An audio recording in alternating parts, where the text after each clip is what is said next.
podcast e dessa vez para focar em saúde. Quero trazer hoje, aqui estamos com a Juliana Ferrarini, que é fisioterapeuta pélvica, que eu quero trazer esse olhar, né, de que a gente tem que cuidar de todas as áreas e uma das que podem impactar muito a saúde é a falta do assoalho pélvico, ou seja, da base que vai segurar todos os órgãos, né, principalmente os órgãos da região pélvica, e é muito importante que a gente traga esse cuidado, né, Juliana? Trouxe você hoje porque eu acho que ainda existe um certo, não digo preconceito, mas eu digo um receio, né, de procurar um profissional ou talvez nem saiba que existe um profissional dessa área. Então eu trouxe aqui você hoje para a gente fazer um bate-papo, para você esclarecer o que a gente chama de assoalho pélvico. O que eu acho importante, Juliana, é a gente tentar que as pessoas conheçam exatamente onde que fica essa musculatura do assoalho pélvico, né? Se você puder mostrar. Sim. Então aqui a gente tem uma pelve, né, vista de frente. E aqui por cima, tirando os órgãos, né, que fica aqui na frente, a bexiga, para trás dela o útero e atrás, saiu tudo junto aqui, e atrás o reto, nós temos aqui como se fosse uma redinha fechando esse osso da pelve por baixo, né, que é essa musculatura profunda do assoalho pélvico. É essa musculatura que tem que ser trabalhada, né, porque dentre ela passam os orifícios destes órgãos, né, tanto o orifício da uretra, quanto o orifício vaginal e o orifício retal, né? E aqui por baixo, a musculatura mais superficial, que tem a musculatura elevadora do clitóris, né? A musculatura de esfíncter externo. Então, quando essa musculatura está fraca, podem ocorrer as disfunções, né? Que é a principal procura da fisioterapia, né? Uma incontinência urinária, uma incontinência fecal. A princípio, a fisioterapia tratava mais disso. E hoje em dia as mulheres têm focado também na parte sexual, porque essa musculatura estando trabalhada, isso melhora também, né? A percepção tanto para a mulher quanto para o homem, melhora os sintomas de menopausa, porque trabalhando essa musculatura melhora a circulação, melhora a lubrificação. E, enfim, toda mulher depois dos 40 deveria procurar, ou pelo menos fazer uma avaliação para ver se está tudo legal, se está tudo ok. E eu acho bem interessante, eu posso dizer que eu já fui como paciente, que a gente se surpreende mesmo, né? Eu pensava que eu tinha consciência, quer dizer, consciência até tinha, mas você tem como medir isso que é legal, né? Eu acho que você poderia mostrar que existe a possibilidade de você acoplar, né? Aqui não sei se você tem para hoje colocar, né? O que é usado para medir a capacidade de contração. Sim. Que é muito legal, a gente consegue visualizar no computador, né, Juliana? Hoje dá para a gente ter bastante acompanhamento nisso. Na verdade, como que é? A gente faz uma avaliação como se fosse uma consulta em posição ginecológica mesmo, com toque vaginal, para ver a força muscular como é que está. E aí, quando a paciente já tem uma noção de contração, de um pouco de força muscular, a gente consegue direcionar o tratamento de uma forma ou de outra. Então, podemos fazer a eletroestimulação, que é uma sondinha do tamanho dessa aqui, né? Só essa parte aqui é introduzida no canal vaginal. E aqui do lado, essa aqui não é a de eletroestimulação, tá? Mas daí ela aqui do lado teria os 2 eletrodos e conecta no aparelho um fiozinho para ajudar na contração muscular para essa paciente melhorar a própria percepção, melhorar a força muscular. Quando a paciente já tem algum grau de força muscular, aí é isso que você está falando, é aquela outra sondinha que eu não trouxe hoje. Ela é como se fosse uma bexiguinha, né? Ela é uma sonda de pressão que a gente insufla com uma seringa dentro do canal vaginal e a paciente faz as contrações e relaxamentos olhando numa tela, né, num monitor, nos gráficos que eu pré-determino. Então ela contrai, a linha sobe, mantém contraído e relaxa. Porque como é uma musculatura interna, a gente não consegue ver como o exercício ativo se está sendo feito da forma correta ou não. Então aí o biofeedback que é esse aparelho, dá esse retorno pra gente. É isso que é importante, às vezes, estar com uma profissional especializada e, né, a nível de tecnicamente, né, inicialmente fazer dessa forma, porque aí você tem uma outra percepção, né, Sim. que a gente sente. Agora, por exemplo, o que mais pode ser utilizado para fortalecer essa musculatura? Então, existem esses exercícios, né, que é eletroestimulação. Através da eletroestimulação. O que mais que você pode utilizar para exercitar essa musculatura? Então, quando já está num nível mais avançado, a gente tem também os pezinhos, né? Que são conhecidos como cones vaginais, e cada coloração tem um pezinho diferente, eles vão aumentando em gramas, e aí esses pezinhos são introduzidos, né? Cada paciente tem o seu, eu peço para elas comprarem o kit individual, ele é introduzido no canal vaginal e aí ela faz o exercício com o peso, para fortalecer, para dar um plus nesse fortalecimento, para ficar legal. Então é a mesma coisa como é com o corpo. A gente vai por etapas. Gradativamente. Normalmente, quer dizer, você vai ver em que, através do seu exame, você consegue colocar em que grau que está aquela flacidez muscular, e aí você vai, a primeira etapa é eletroestimulação, Sim. Depois você já entraria com o peso, e aí depois existe mais alguma outra coisa que se faz ou não? Tem paciente que fala, eu não quero fazer peso, já tá legal, já resolvemos, né, a disfunção, por exemplo, parou de ter incontinência urinária, a musculatura já está trabalhada. Então não vai fazer peso, daí a gente tem também essa outra sondinha aqui, que ela já tem um pezinho bem levinho, né? Acho que são 30 gramas por aí. E aí ela introduz essa parte no canal vaginal e quando ela contrai a musculatura adequadamente, essa anteninha desce em direção ao joelho. E aí quando ela relaxa, a anteninha volta. Então ela consegue ver sozinha em casa para uma manutenção do tratamento se ela está fazendo o exercício adequadamente. Eu acho que uma coisa importante para a gente também estar colocando, que a gente sabe que, como você comentou, a mulher na menopausa diminui lubrificação, muitas vezes até existe uma certa atrofia a nível de mucosa. Como que esse trabalho, né, a nível de musculatura pode auxiliar? Que recursos você tem para auxiliar essa mulher que entra na menopausa e acaba tendo uma certa disfunção ou dificuldade ou até dor, né, no ato sexual ou ali para o dia a dia mesmo, né, de cuidado? Sim, nos casos de dores na parte sexual, né, nas disfunções, às vezes pacientes, além da menopausa, elas têm o desuso, né, elas têm uma vida sexual inativa.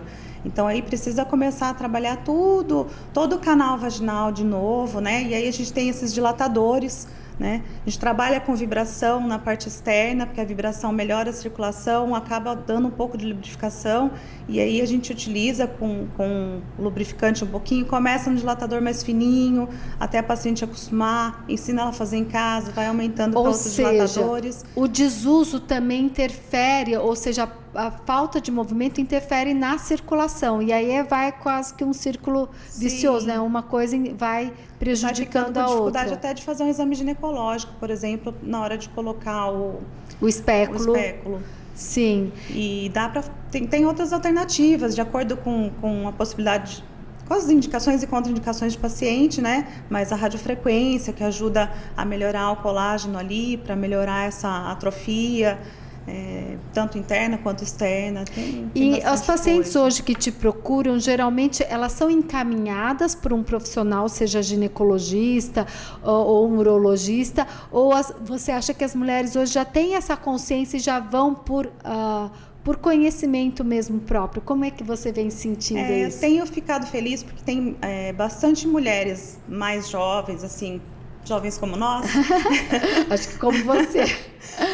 Que tem procurado a fisioterapia preventivamente. Olha, eu quero ver como é que tô depois das gestações, como é que tá minha musculatura, ou quer melhorar a parte sexual antes de ter alguma disfunção, né? Então isso é bastante bacana, não deixar chegar a um problema para depois procurar ajuda. Você falou agora uma coisa importante, que é no caso da gestação. Em função daquele peso, essa musculatura, como que ela fica? Essa musculatura de sustentação? Ela fica bem cansada, né? Ela flácida, fica enfraquecida. Né? 9 E aí meses carregando um peso bem maior, né, do que isso quando a paciente já não está com sobrepeso. E aí, às vezes, ainda tem um desgaste, no caso do parto normal, que essa musculatura tem que se distender ali, às vezes tem a episiotomia, então essa musculatura fica bem... Também seria um outro momento importante para a procura de uma fisioterapia pélvica. É bastante interessante, mesmo que não queira um parto normal, deixar essa musculatura trabalhada antes, preferencialmente, ou até durante a gestação. Claro que durante a gestação, sempre com autorização do obstetra, né? Agora, depois que uma paciente faz, né, esse cuidado individualizado e mais focado na musculatura pélvica, quando ele vai para a academia fazer os exercícios normais, isso tem algum reflexo? Ele consegue dar continuidade? Ou como é que funcionaria esse acompanhamento depois de um processo, de uma série, né? Consegue. Depois de resolvida a disfunção, por exemplo, já cessamos com a incontinência. O paciente está bem, está ou com a sondinha, com o pezinho, ou com isso aqui para fazer em casa. Então, a gente sempre orienta, quando for subir escada, quando for carregar um peso, quando for fazer um agachamento, ou atividades que aumentem a pressão intraabdominal, fazer a contração pélvica junto. Então, vai ficando tão automático ali que aí o paciente consegue incluir isso no dia a dia. E essa contração que ele faz ali na hora que ele vai agachar tudo, é suficiente para exercitar essa musculatura de forma a manter ela mais com tônus? Sim, depois que eles aprenderam que já tem um tônus adequado, né? Porque essa musculatura tem que estar sendo contraída de forma certa. Né? Porque às vezes a paciente vai no consultório, você pede para contrair, ela não sabe onde ela tem que contrair. Ela contrai a parte interna de coxa, ela contrai o glúteo, contrai o abdômen, treme inteira e ela não consegue fazer a contração onde ela precisa. Né? Então ela precisa aprender. Depois que ela aprendeu e essa musculatura estiver trabalhada, aí sim dá para manter em casa, fazer um acompanhamento a cada 3 meses ou 6. Né? Normalmente você preconiza quantas sessões que normalmente a pessoa consegue recuperar esse tônus? Quanto normalmente é na sua prática isso? É difícil falar em sessões, porque depende muito de paciente para paciente. O que eu vejo é que pacientes que já praticam atividade física têm um ganho mais rápido dessa musculatura, têm uma consciência corporal melhor e às vezes com 10 sessões ali eu consigo resolver e melhorar a disfunção. Numa situação inicial. Né? Agora, quando uma paciente já está com uma disfunção, uma incontinência, por exemplo, mais importante, já está usando até absorventes, com perdas em jatos, uma coisa maior, aí demoram mais sessões para ser feito. Às vezes ela precisa acordar, essa musculatura está totalmente fraca e aí isso se estende mais tempo. E no caso de ter uma disfunção, com a atividade, né, com esse estímulo, recupera? Na maioria das vezes. Hoje em dia, a fisioterapia pélvica é considerada a primeira linha de tratamento pelos guidelines da Sociedade Brasileira de Urologia. Então, hoje, ir para uma cirurgia para essa parte é o último caso. Em quantos % você consegue tirar com uma terapia dessa? Você tem ideia?